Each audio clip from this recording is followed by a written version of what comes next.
Hi everybody, this is Martha Creek, marthacreek.com, and I'm using materials today that are provided by healthycongregations.com, specifically leadership. Not just in congregations, but leadership in general. So whether or not you're in a congregation, consider yourself churched or unchurched, or you're in the new category of what people are calling done. I'm in the done category relative to church. You're still welcome here. So open your mind to consider how we're doing these things, minus shame, minus blame, minus self-hate. So as we look at ourselves honestly, some of our patterns, and accept our own humanity about this, what we can learn from our past, from what we picked up in our families of origin, and how those things are still running our show today, whether we're leading our families, our neighborhoods, congregations, organizations, whatever it is. So it's offered in the context of leadership in general, not just leadership in congregations, and of course applicable to congregations. And a heartfelt thanks to Healthy Congregations for the basis of this material. You can find out all about them at www.healthycongregations.com. A plethora of resources, audio, how to be a member, free books, things like that. So as we begin, this is called Presence and Functioning, the Qualities of Leadership. So as I go through these, I want you to imagine your life if you were actually doing these things. How to define yourself to others and stay connected to them. Now, that's the key. How I can say, well, this is what I'm thinking and believing, and I'm just as open to hearing what you think and believe about the topic. Not only am I open to it, I'm willing even to change my mind, that I could learn something from you. Not that I would change my mind, but I'm open to consider I could get a piece of information from you or learn something from you that would actually shift where I stand. The key difference is the shifting is not from an emotional response. It's not from an emotionality of what you said. It's not from the knee-jerk reaction of you're mad at me or you're going to hold this against me. But like, no, this makes sense to me, that I have learned something here that would cause me to change my mind. So how can I be clear about where I stand based on my own convictions and be as open and accepting as understanding to you and where you stand on a matter? So this sounds easy, right? So imagine anybody in your family, your next family gathering, bringing in their political views or their religious views or anything you disagree on, and what it would be like if you were open to actually hear where they stand on a matter. That you could speak in terms of, well, this is what I think, and this is what I believe, and I'm as honoring and understanding of where you stand, what you think, and what you believe, and I'm just as interested in understanding where you're coming from as I am wanting you to understand where I'm coming from. There's such power in this, and please don't believe me, for until you've applied this for yourself, it's just Martha Creek's blah, blah, blah. So number one, how to define myself and stay in touch with others. Stay open to what they're thinking, what they're believing, what the basis of it is, and not willing to change my own convictions out of emotional reactivity to others, but open-minded enough to consider I may actually learn something here, and that I would be well served indeed to soften or to look again at what I'm believing, to clarify that, and even a willingness to change my mind if it was true for me, not in an emotional reaction to somebody else. Number two is to regulate your own anxiety. This means put the oxygen mask on me first. You know, you've heard the thing on the airplane. Before you can help another person, you need to regulate your own anxiety. It's why in emergency rooms on the chart of what to do first, step one is regulate your own pulse. So before I can help another human being or bring any calm or clarity or coherency to a situation, then it's necessary for me to regulate my own anxiety. Again, it sounds easy. So think about it in the terms of animals and how close we are to the animal species. So if there's a herd of cattle and one touches an electric fence, for example, startles it, it's been shocked, and it starts to stampede. It'll just run to get away from the enemy, the electric fence. Without thinking, without any cause or any cause in reality, the entire herd will stampede after this one cow. So they did not experience shock, they were not hurt, there was no enemy to them, but because of our herd mentality and how close we are to the animal species, we also will herd in effect. So somebody's panicked, mad, upset, and they're going to go the other way without pausing to think, pausing to see, is there any real threat in the field here? Is there a reason to be running or stampeding or leaving a scene? Without that pause, we lived from this regressed state, the animalistic brain, referred to as the reptilian brain, the teeny little part of the brain that only has a repertoire of 3 options: to fight, to flight, and to freeze. And in that example, that would be the flight mechanism. So the question's not, do I do this? Yes, it's instinctual, hardwired, automatic. Even it seems like I didn't have any control over it. Like it's such a knee-jerk reaction and such a patterned response that it felt like I didn't even have control. And you hear people say this, like, I didn't have control. I didn't know what I was doing. So this is what we're dealing with here. And the power of this thing, so innate, so instinctual, so automatic. So to say regulate my own anxiety is no little thing. To be able to build a pause in there when I get triggered, when I get upset, affronted, afraid, panicked, terrorized, humiliated, embarrassed, any emotion that arises, to have an automatic pause in there. So before I speak, pause. Before I defend, pause. Before I go to war with you, pause. Before I go silent or withhold, whatever our patterned ways of being are, to put the pause in there first. So how can I get calmer? Deep breath, count to 3. Remember, this is a human being here. So the enemy that's in front of me is actually often someone I actually care about. So to stay coherent, more present to the field. So how are ways that you can regulate your own anxiety? So how can you be calmer even when other people are not calm?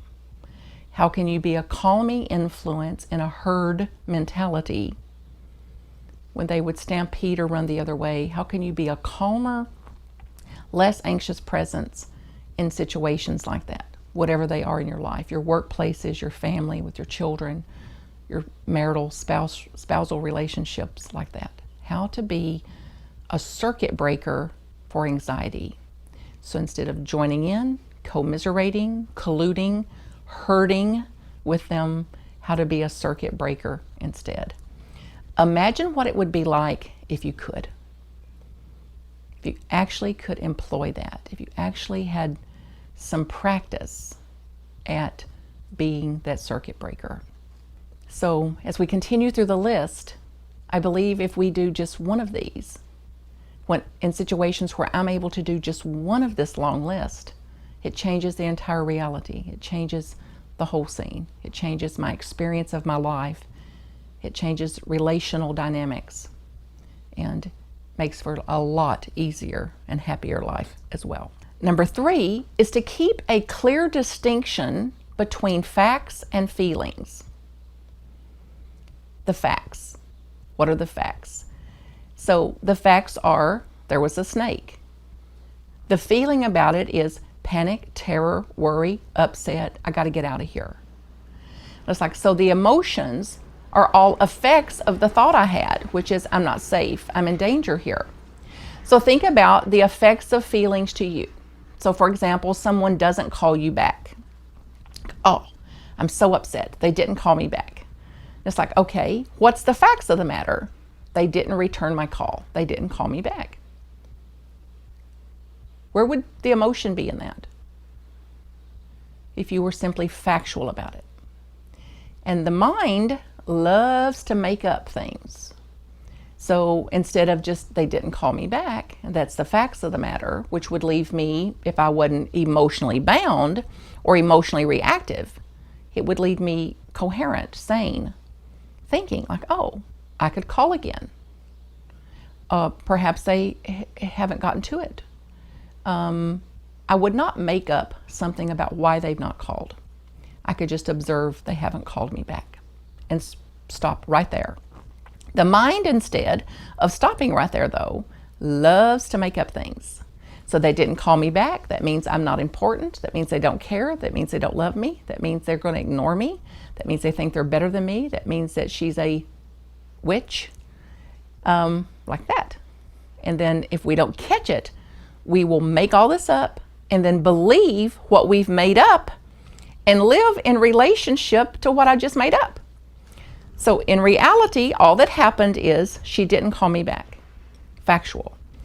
And then imagination operates. She didn't call me back. It means I'm not important. She doesn't care. I can't trust her. She's not a good friend. I did something wrong. Blah, blah, blah, blah, blah, blah, blah. And then we believe what we just made up. So we've referenced in imagination all this past history, this past story, all the evidence to support our position, to keep our already drawn conclusions in place, instead of knowing, oh, these are effects, these are feelings. This is made up. This is imagination. So the emotional binds and the emotional reactivity is in the imagination. From our past, from our history, what we took on from our little formative years, our families of origin, when we didn't get our way, what meaning we made that up to. So in this practice then, it's like keeping a clear distinction between the feelings, the imagination, and the emotional binds, the emotional reactivity of making up something about what actually happened versus living out from the facts of the matter. She didn't call me back, which leaves me empowered, resourceful, creative, innovative, thoughtful, and very focused on what it is I'm wanting to achieve here. So clearer about my objectives and then moving in the direction of my objectives. Number 4 is to profess my own values and profess my own beliefs, key word here, without expecting others to join me, without attacking others for their beliefs, without even judging others for their beliefs. Sound impossible? It nearly is.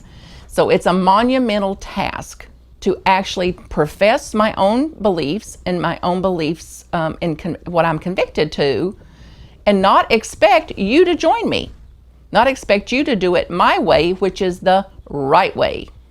So your way is the wrong way, my way is the right way. What's the problem? And the pain that I'm in from judging you, attacking you, straightening you out, coaching you, counseling you, mentoring you, and trying to do the impossible, which is to get you to change your beliefs, your own convictions, which I can't even change them in me. It's delusional to think I can change it into another person versus waking up to that. And then from a self-differentiation model, an effective leadership model, it's like, okay, how can I profess my own beliefs and values and not judge another for theirs?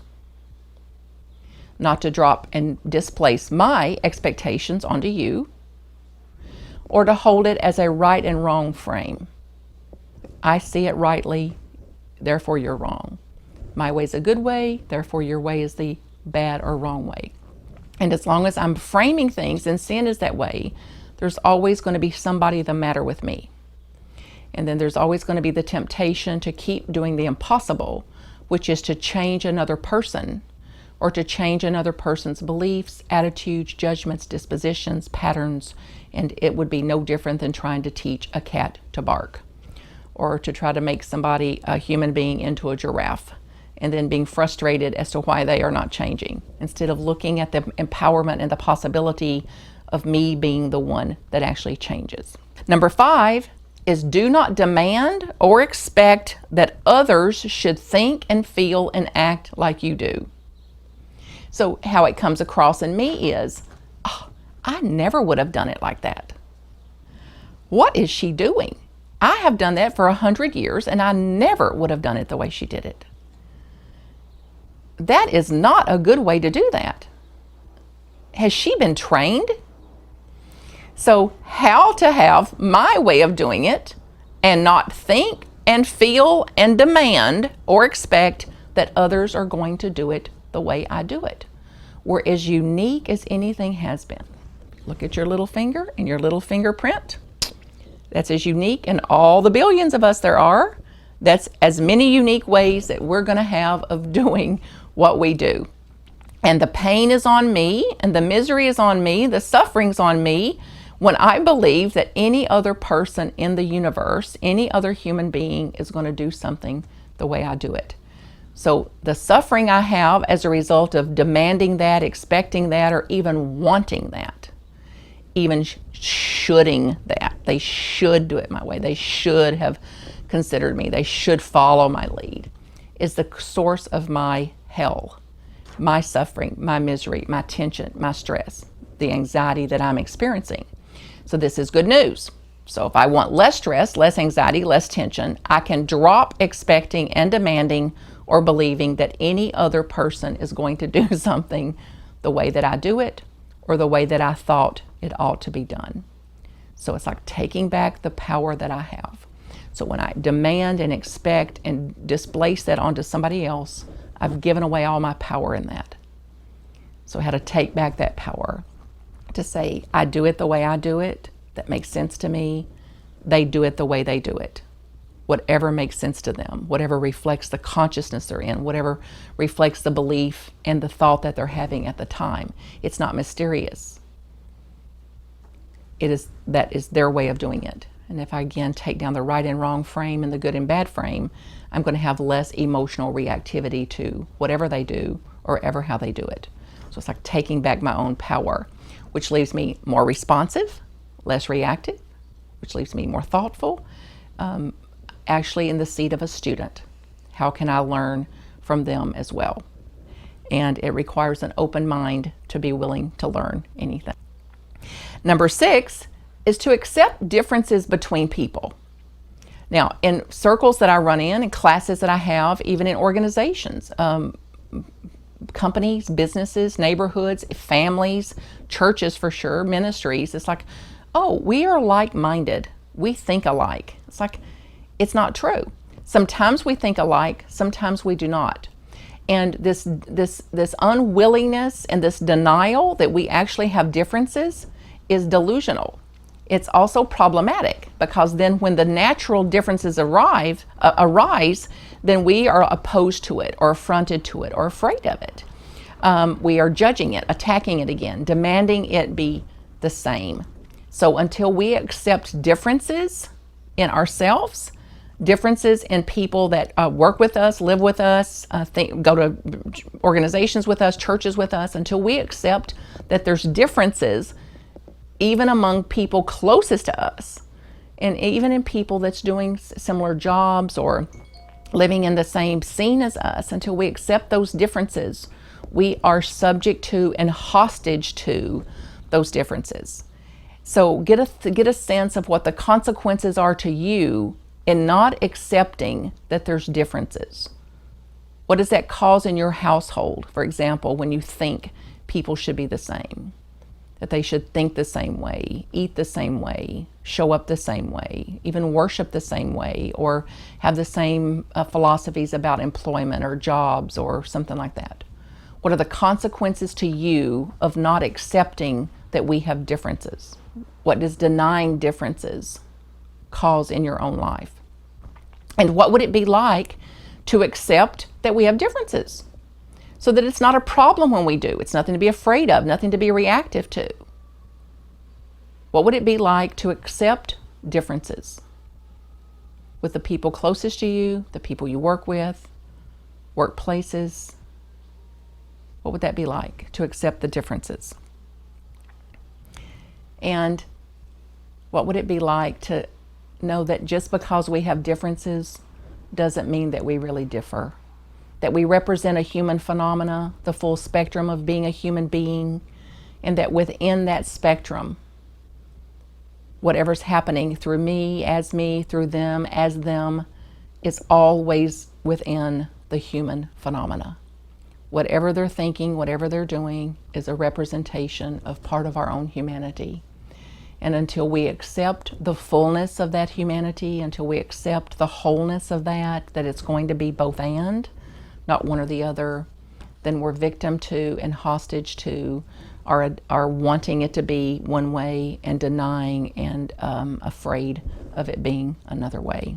We're on number 7, which is take responsibility for your own anger. It's like, ugh. Me? How can I be responsible for my own anger when she's the matter with me? Exactly.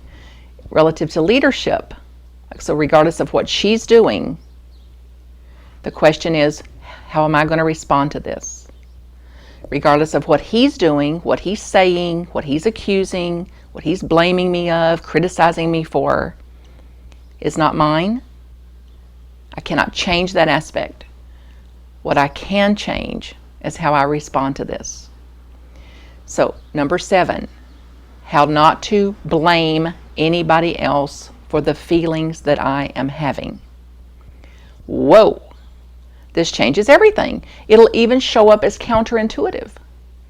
Because since we've been 3, 4, 5 years old, we have blamed whoever was in our field for sadness, despair, upset, being afraid. We looked to them and gave them responsibility for the shape we were in. Normal, little kids didn't know this. We expected our parents to protect us, to provide for us, to take responsibility for our feelings, to soothe us when we had upset feelings. It's just that 3 and 4-year-old in us is still running the show. So this means that now I've grown up. Whoa!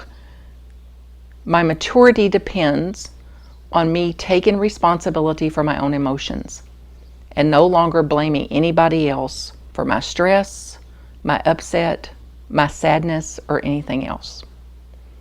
So, what would stop you from taking responsibility for your own emotions?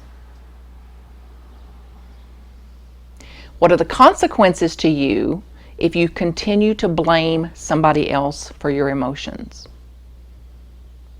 Then from a leader's perspective, what are the consequences to your leadership quality and your leadership capabilities if you dump your responsibility on somebody else? How is that going to inhibit you from leading? So, if I take responsibility for my own discomfort, how would I be better off as a leader? What would I model for others? Would I teach others if I say, oh, wow, I'm responsible for my own discomfort?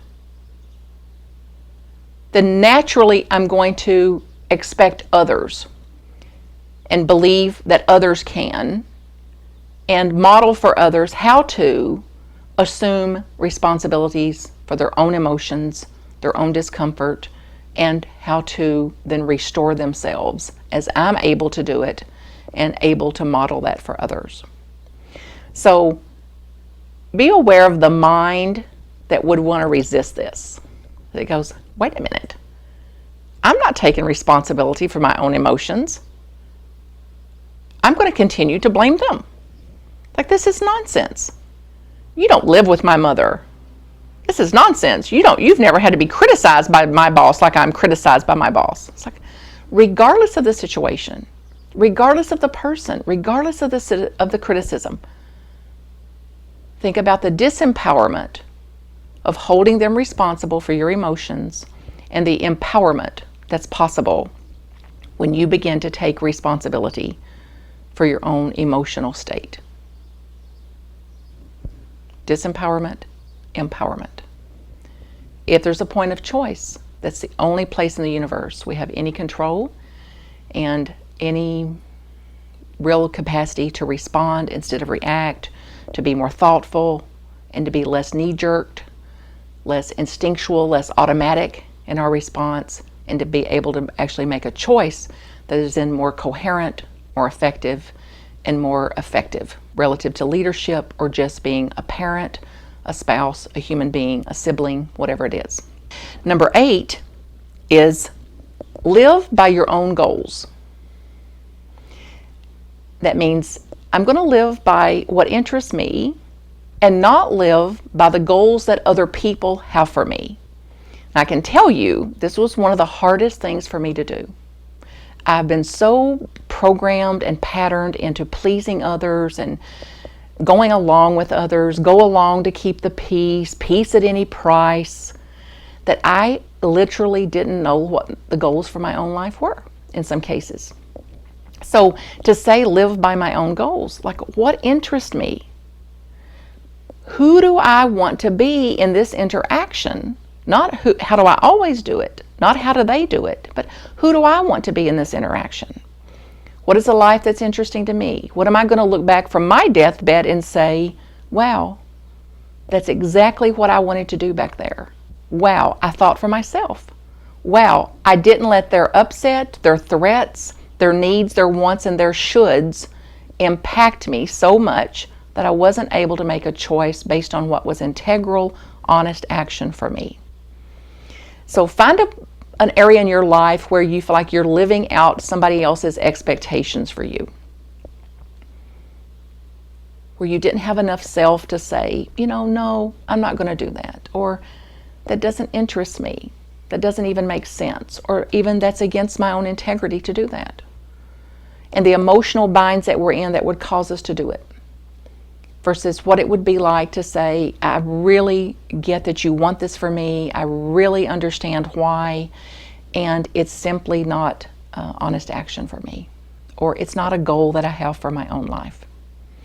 And I can tell you, in the few little places I've been able to do it, to say, I get that you want this for me, I get why you want this for me, that you naturally want for me something that's benefited you or that's changed your life. I get that that's why you would want me to do it.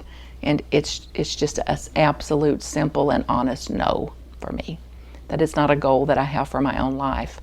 And that's such defining moments in my life when I've been able to do it here and there. And it certainly is of interest for me to continue to do that, including specific ways of even how I'm a facilitator.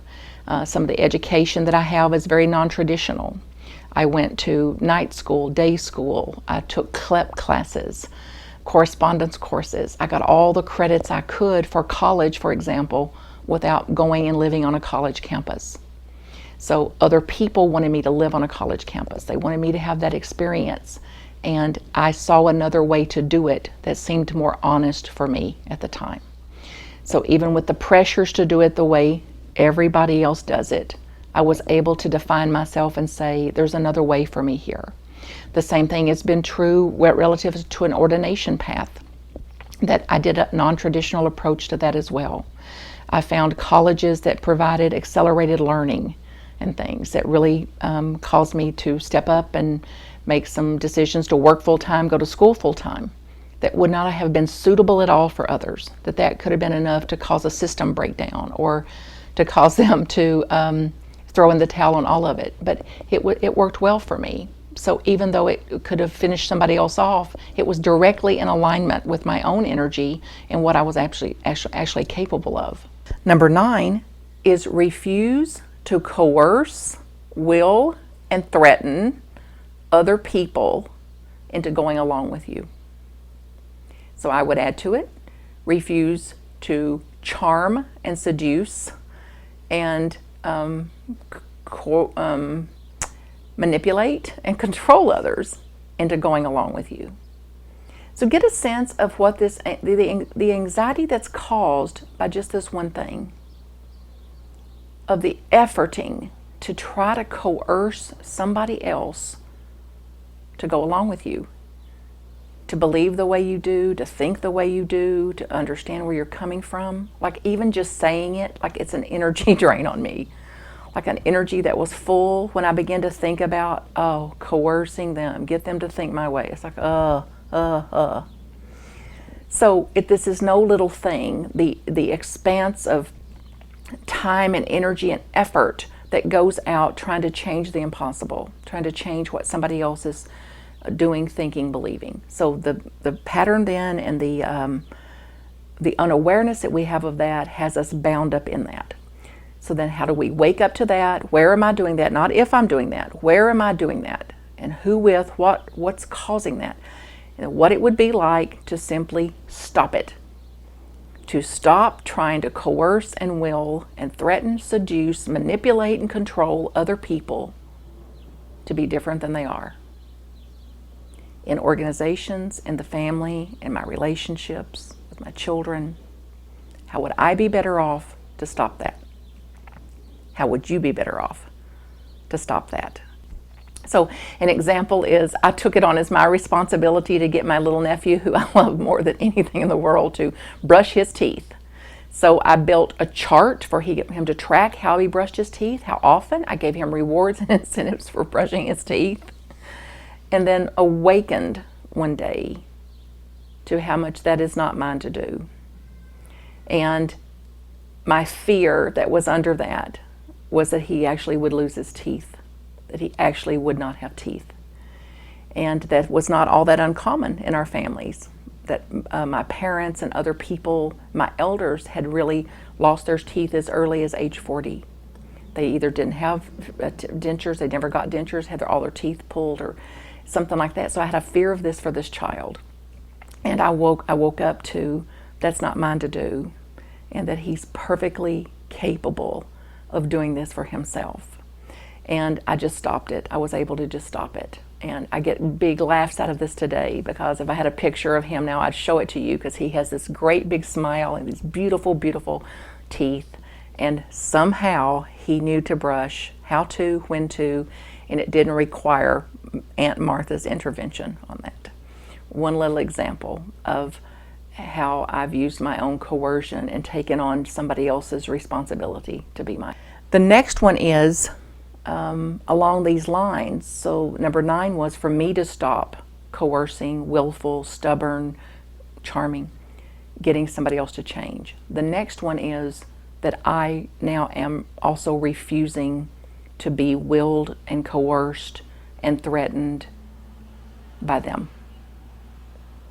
So I can keep a clear distinction between what is theirs and what is mine. I can keep a clear distinction between why they're coming from the place that they are, to have more understanding about that, and to absolutely refuse to be willed or coerced or threatened into doing something just because they want it, just because they believe I should, just because they think that I need to.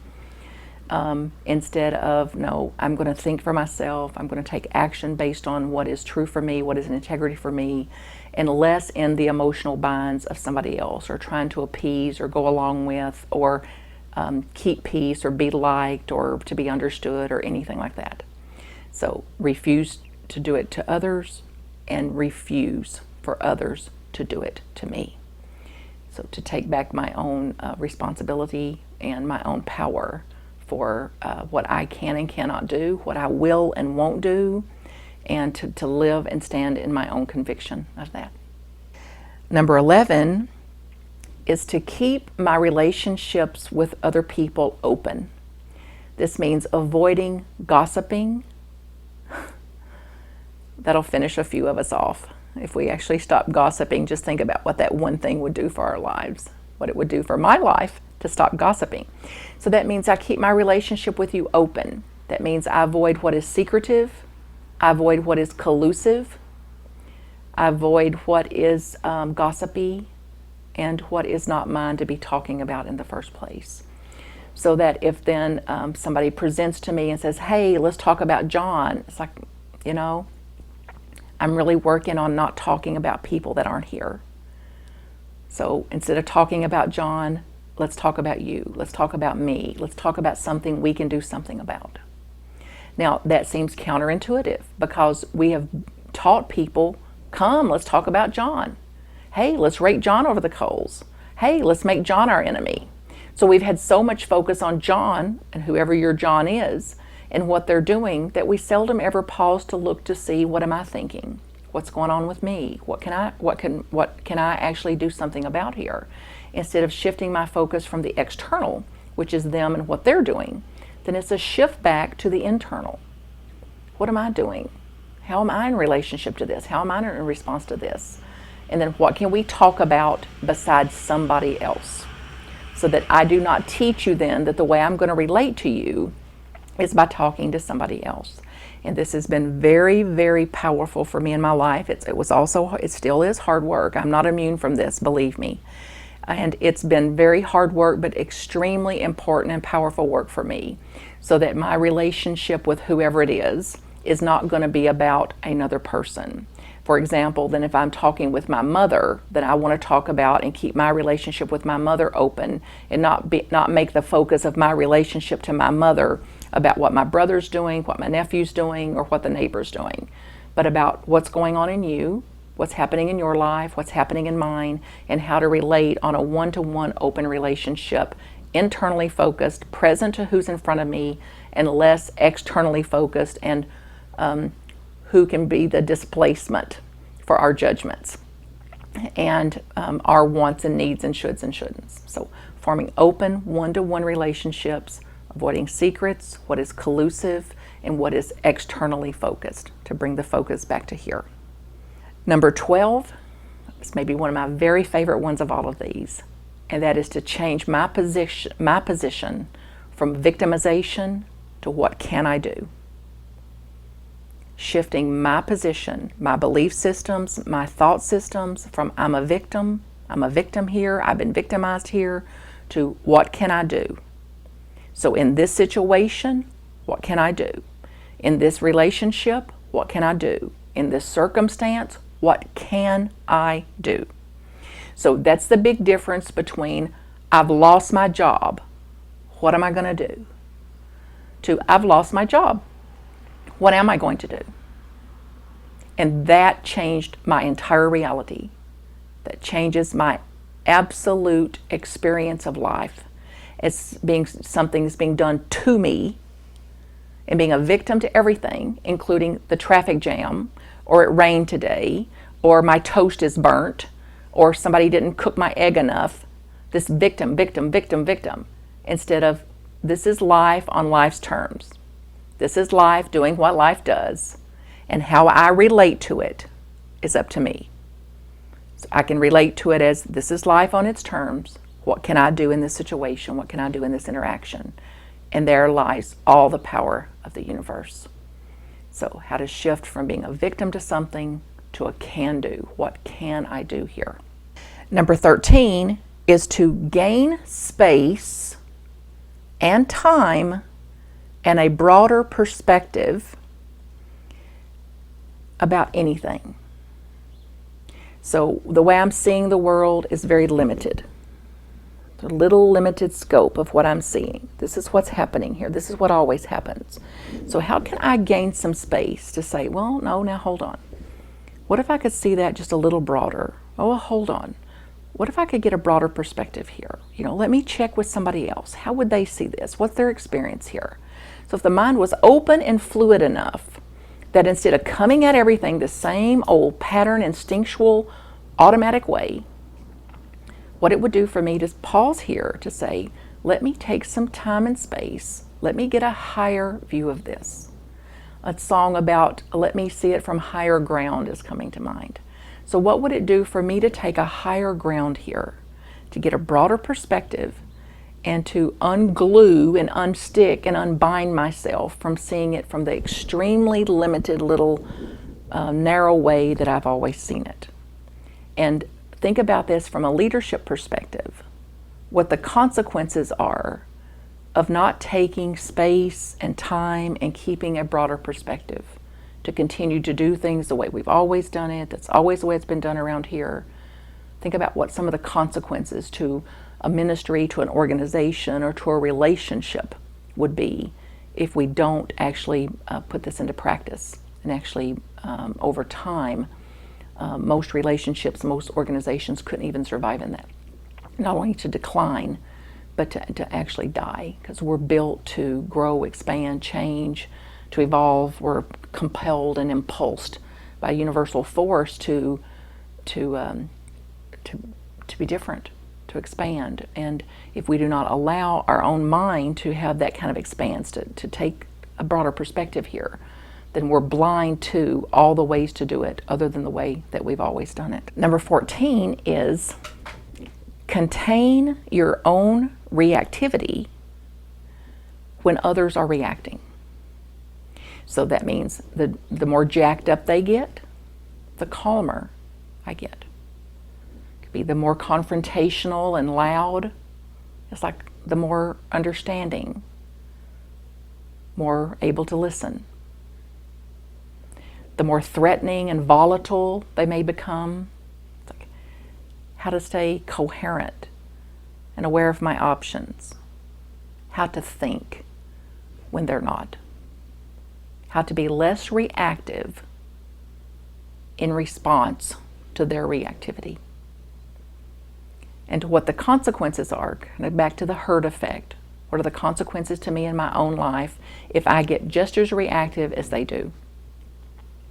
And it's like, then there's no one thinking here. There's no one resourceful. So I'm just as, they're a goner and I'm a goner with them to the degree that I react, even react at all to their reactions toward me. So how to contain my reactivity regardless of what they're doing. How to contain my reactivity especially when they can't. And how to contain my reactivity regardless of how upset, loud, confrontational, accusing, whatever they are. How can I be in that situation, the exact same situation, in that circumstance, more calmly and less reactive? And the absolute value of that, the absolute power in that as a leader, whatever you're leading, your family, your organizations, your neighborhoods, whatever I'm leading, the power in just one person being able to do that in the system. The effects on a system when just one of us can be a little less reactive when other people are being reactive. 15 is to take a stand and to be less anxious in that stand. So for example, it's like if there's a vote going around, it's like, so I'm going to vote A, and here's my thinking about that. Then I'm not anxious about how you're going to vote or why you would vote that way. So I can take a stand, here's my thinking, here's what I think about this, or here's what I think we ought to do, with less anxiety, less attachment. So this is what I'm thinking, this is my belief about this is my concerns if we go this way, this is what I believe could happen if we go this way, and then less attachment to you going my way, or you agreeing with me, or you supporting my position. So take a stance, offer why, this is my thinking, and less attachment and less anxiety relative to what they do or why. So take a stance with a less anxious presence, less anxiety, less tension, more willingness for them to have their own thinking about it, and less attachment to them having to go along. Number 16 is do not confuse closeness and sameness. So that we absolutely accept that just because I'm close to you doesn't mean that we're the same. And this internal force, as Dr. Murray Bowen spoke about, the internal forces of togetherness and separation, to deny that those are both inherent in us. So we have an innate desire to be close to people, to be intimate and to be close. And we also have a desire to be independent, to be individual, to be separate from. And then if we get too separate, we get uncomfortable. It's like we're pulled back to being close again. Then we get too close, and it's like, oh, I'm too close. It's like, okay, I've got to find some separation again. So this pull that's always going on, and you know this from your relationships, that it's like, oh, I can't get close enough to you. I just can't get close. Get close. And then, whoo, it's like, oh, too close. Need space. You're smothering me here. So that's an example of this closeness, believing that if we're close, we're the same, versus we're not the same. And that there's an internal pressure in us, built into us, instinctual in us, to be close, and to be a separate, to be an individual, to know where I begin and end, to know where you begin and end, and then how can we be in relationship without taking over one another, and without being separated out of anxiety and pulled together by anxiety, but understanding the flow of it, and that at times it's going to be here and at times it's going to be here. And if I'm not uncomfortable and freaked out and worried when it's like this, I understand that too will change, just like the wind. So how to have some comfort, more comfort, how to tolerate this position, and how to build some tolerance and acceptance of this position. So it's not a good or bad place. This is not good. This is not good. This is a both and part of the human phenomena. So how can I increase my acceptance and toleration to this position, and how to build my toleration and acceptance of this position, understanding that they're going to change. And just because that we're close doesn't mean we're the same or don't have differences. And just because we're close, it doesn't mean that this is going to shift any minute now. So I'm going to be close to you and separate from you. And it's going to be both and, regardless of how much I threaten you, willful you, manipulate you, seduce you to stay close to me. Like this innate pull is going to give us distance and closeness, and that it's going to be both. Number 17 is avoid thinking in terms of good or bad. And I often see this as a frame, that since the beginning of time, we see things as either good or bad. It's only two little buckets, a little simple binary system of filing, good, bad, which would be right, wrong, or good, evil, ever how you want to see it. So that means a taking down of that frame, a literally taking down of the frame, so that whatever I see now is going to be from a frame of it's neither good nor bad. It is both and. There's nothing in the universe that's not both and. So it's a spectrum, polarities, good and bad, alpha and omega. So until I can see it from a frame of that, I'm going to be victim to the bad, addicted to the good, seeking, desiring, selling my soul for the good, and affronted, afraid, panicked, and terrorized by the bad, versus accepting life as a both and. So the good bad frame down, and a frame that says reality. This is the way of it, and that it's both and, not one or the other. And then to the degree that I can do that, then I can look at what's going on whatever's going on in the organization, whatever's going on in the ministry, whatever's going on in my marriage, whatever it is, as neither good nor bad. This is what is. What is, which leaves me then more able to cope, to strategize, to think, to resource, to create, to innovate, to be thoughtful, calmer, take pauses, and to be generally less reactive to whatever's happening, if I'm not seeing it as either good or bad, that I'm seeing it as this is a part of reality, and whatever it is going to shift anyway, just like the wind blows. Number 18 is look at how I contributed to the problem. Oh, me, St. Martha? No way. Their problem. They don't understand. They need to do that. They should do this. If only. How did I contribute to the problem? Not did I. How did I do it? What role do I have in this? Where did I withhold? Where did I push? Where did I use force? Where did I seduce? Where did I manipulate? Not do I do these things? Yes. Where do I do this? What is my role in this? Then all the power in the universe again is right there in that realization, and for me to wake up to this is my role in this, because that's the one place in the whole scene that I can change anything. Then I can see how I contributed. In some cases, it could be that I provoked in some way.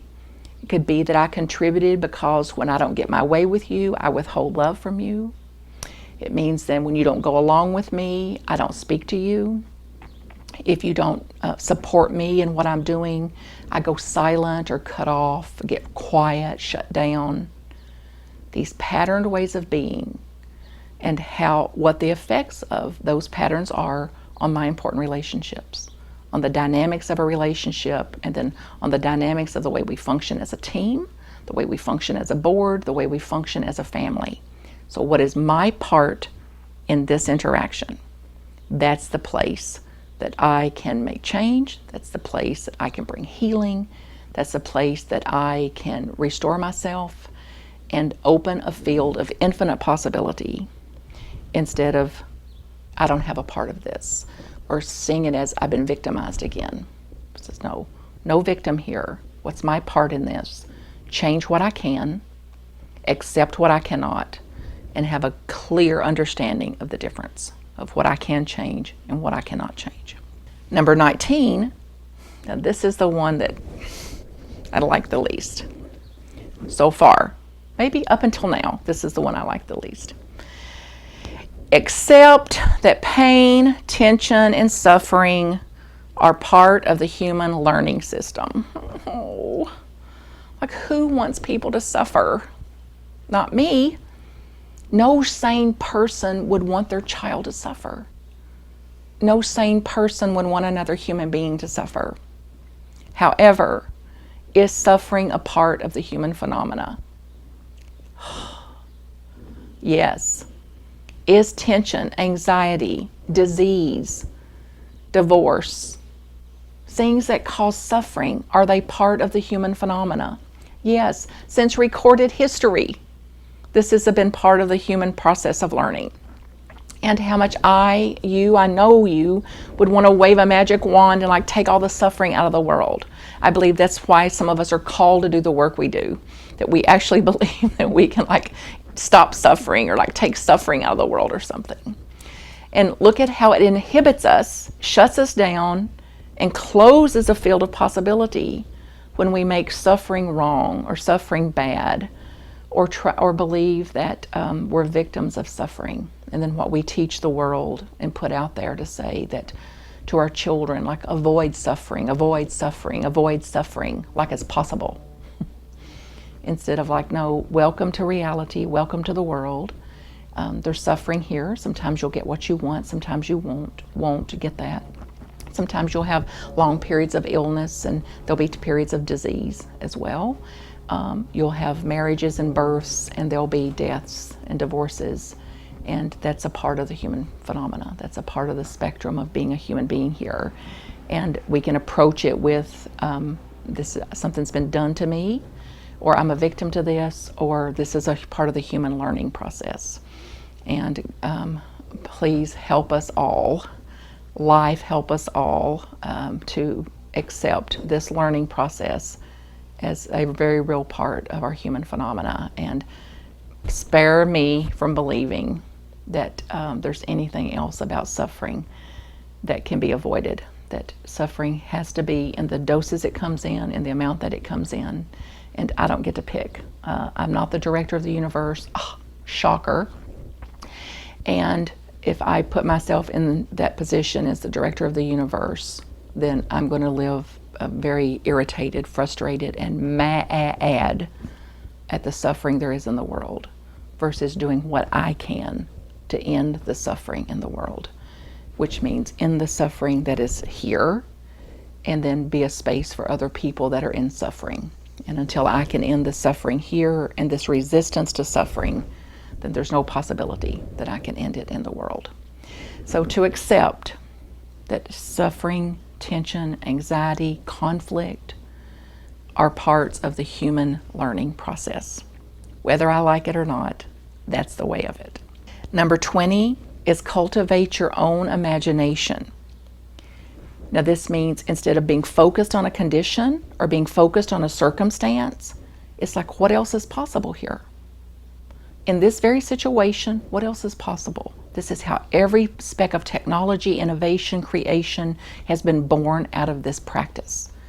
So how to be in our imagination as a creation, not imagination as to fear, horror movie kind of imagination, but imagination of what else is possible.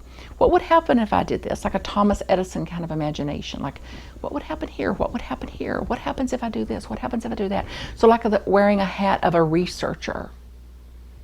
Let me test this. So how to be more in our imagination from a point of creation, from a point of innovation, to tap that, so that our dreaming and our thinking is grounded and rooted in the power of an imagination to create something yet unseen, to create something that the world would maybe even laugh at, and to keep that capacity of ourselves and that capability we have. And the way I understand it, we're the only species with this capacity to actually imagine and to use the imagination as a creative force to do that. So what are you doing in your life, and what can you do in your life to cultivate your own imagination and your own imaginative capacities in the way of leading, how to think, and more broadly than what we've even been able to discover here, in the way that we lead, parent, in our marriages, relationships, how to be innovative and creative even in those relationships that we're in. Number 21 is hang in there. Just persevere, stay the course.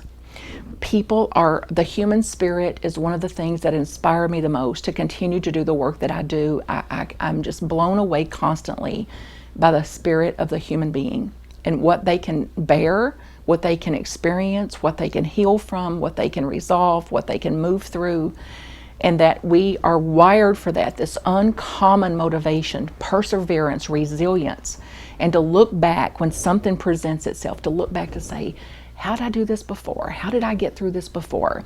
And to keep some capacity in ourselves to see, I am equipped for this. Regardless of what's presenting in my life, it looks like it's insurmountable. Oh, I can't do this. I can't do this. This is the salute of the victim, by the way. I can't, or why me? So how not to, even with the pressure and the temptation to do that, to take that position, it's like, no. To find resilience. I can. How can I? What's possible here? And that is a part of what's also hardwired and innate in me as well, of this uncommon motivation to try something different, pick myself up, brush myself off, and to go back at it, and to do so knowing that the universal life force is what is sourcing me. So this could be limited, that is not limited. So how to be aware of something greater than myself in those times when I lose motivation or lose my certainty or my faith that I can do this, how to tap into something greater than this, to pick myself back up and to persevere, even when it doesn't make sense to do so. Number 22, be willing to learn, be willing to be challenged by life, and be willing to see life and appreciate life as a mystery, even as a puzzle. Like, I'm going to approach this as a puzzle. Like, how can I put these pieces in place? To be intrigued by it, to approach it from, it's not to be understood. It's not to be organized. It's not to be ordered. It's not to get it all these ducks in a row. It's like, no, the mystery of the universe, planets in alignment, planets suspended in space, spinning this way, then spinning this way, and then spinning this way, this way, this way. It's like, that's not to be understood. So how to be in the mystery of life, learning from it, intrigued by it. So how can I approach the situation? How can I approach this relationship? Curious. What's possible? Intrigued by it, challenged by it in a good way, and living from a what's possible perspective, other than it's been done to me again perspective. Number 23 is have a clear vision. It can come as something as simple as, what do I really want to do here? Not for them, not for what I should do, but what interests me here? What's a clear vision that I'm holding for an outcome here? What's a clear vision of what's possible here? So a very basic, just a starting, before you make up your bed, you have a clear vision about how you want the bed to go. If you're going to paint something, it's like you already have something in mind. Like, you wouldn't start painting, most of us wouldn't start painting without having some kind of outcome in mind. So the basics and the sanity, the solid ground, that just having a clear vision, what that can provide. Number 24, develop a wide repertoire of response. Now this means we're patterned. We typically run on 2 or 3 tracks. That means we're predictable. People know where our buttons are. They know when they push the button, generally how we're going to react. It's like an unwiring of those buttons. So I may still have the buttons, they're just deactivated. So how can I develop a broader response so that I don't always react the same way, knee-jerk way of that?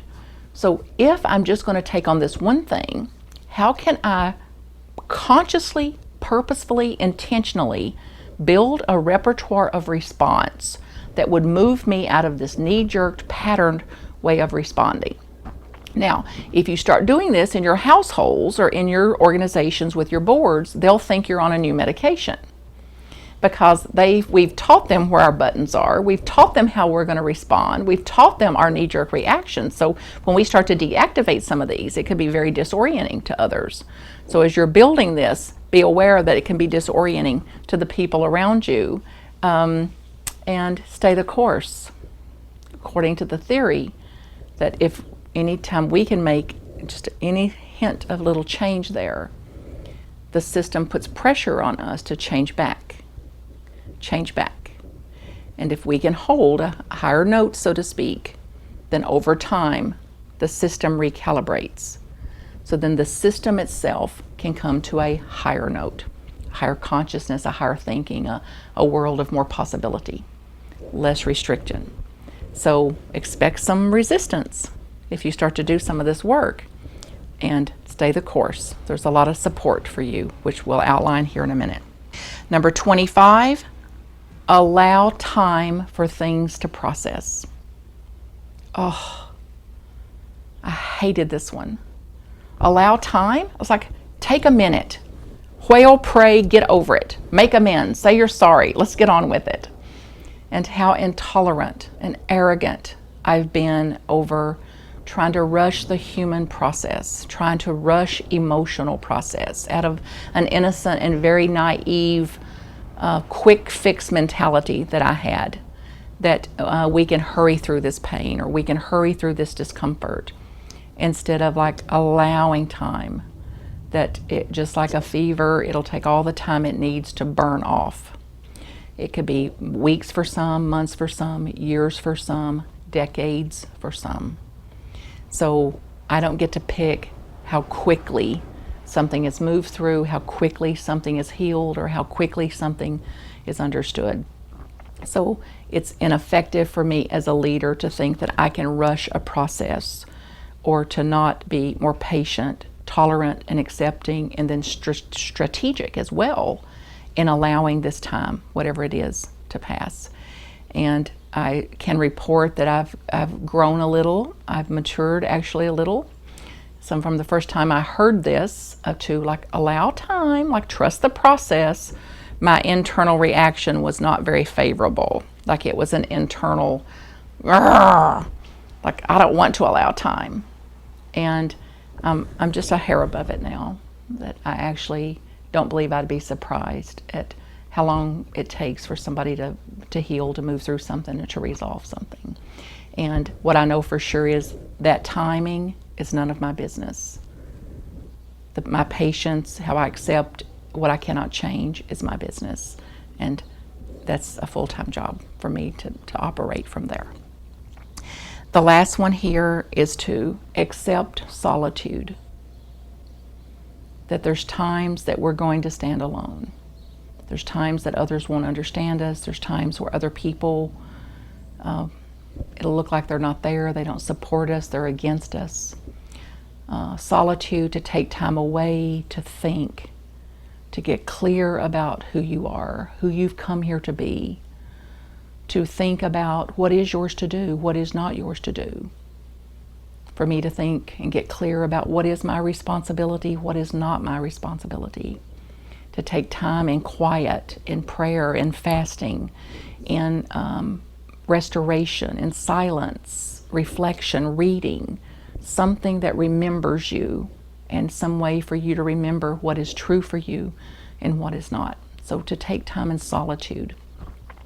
And it's not solitude in reaction, of like, I'm out of here. Not solitude like that, but solitude that's purposeful, intentional, that says, I need to clear my own mind. I need to get clear about my own thinking. I need to clarify what I will do and won't do. I need to clarify through my best thinking, not emotional reactivity, what some possibilities for me are. So that's 25, 26 possibilities for presence and functioning. And I invite you to practice just one of them or more, and to experience, practically apply this to see what the possibility in your own life is. And this is a summary statement from the learning today. To become a well-differentiated, mature person, one has to think from the I position, not the they position, the I position. To become well-differentiated, mature, we have to focus on our own functioning while staying in relationship to others, while staying connected to others, to focus on my own functioning. Self-differentiation is indeed good stewardship of the self. So don't try to believe me. Try this on for yourself, see what's possible. And if you've got any questions or want to contact me directly, it's marthacreek.com. Healthycongregations.com is the source of this material. Leadership, effective leadership. And what I know for sure for me is that I cannot be spiritually mature without being emotionally mature. So this self-differentiated work is a life's work, not a quick fix, not a tick box exercise. And I honor the fact that you will listen here, learn here, and then put this out in the world through your own functioning, through your own living it out in your life. And I send you the richest, most heartfelt blessings as you continue to do your work. And if there's a way that I can support you, it's yours. A heartfelt thanks to Healthy Congregations for the basis of this material. You can find out all about them at www.healthycongregations.com. A plethora of resources, audio, how to be a member, free books, things like that.